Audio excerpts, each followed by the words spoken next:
بسم الله الرحمن الرحيم داود هذا شرح أنا قبرت أنا نسوق إنه ورك عالم كجارهان حسيت كارلوس نكراني راشي بانت بيشو عشان تبي سد حلا بكون لبلا وطنك ورك قدام يعني هنا مقالة خرخيف وحس قصة بحيكم من عند ذوينا وعرسان وكل واقعي راشيا عيدا كراشيو كنا قدر كيني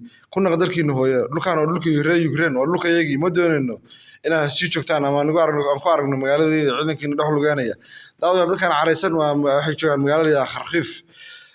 وقبسده raashku magaalo kale oo go'doonsan baa iyaduna jirta oo hadda maanta xabas joojin ku dhawaaqa ruushku wuxuu yiri gargaar bilaadan baan u fidinaa dadka ka baxeen magaalada Murich daawadayaal si ujeedaan madaxweynaha Putin dad kumanaan kun gaari ayaa Serbia ugu banaan baxay asagana taageerayaan ninaasiinta iyo fire rate labadaba laga soo jeedaa baa leeyahay ninaasiin baa hadda Yurub ku sabatay in qabsadaan baa laga baqayaa ninaasiinta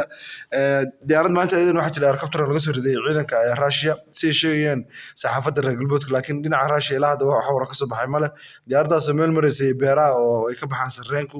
ayaa waxa lagu dhuftay gantaal nin reer baadiya oo beeraley ku dhuftay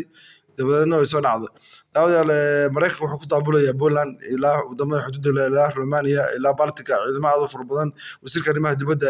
dowladda Mareykankuna maanta ayuu ka degay xuduudda Poland iyo Ukraine wasiirka kale arrimaha dibadda Ukraine baa ku soo dhaweeyay dowladda madaxweyne Biden waxay ka codsatay Congress-ka 10 bilyan in loo ansixiyo si loogu gargaaro ciidanka Ukraine iyo shacabkaba xaaladda halkaas maraysa wali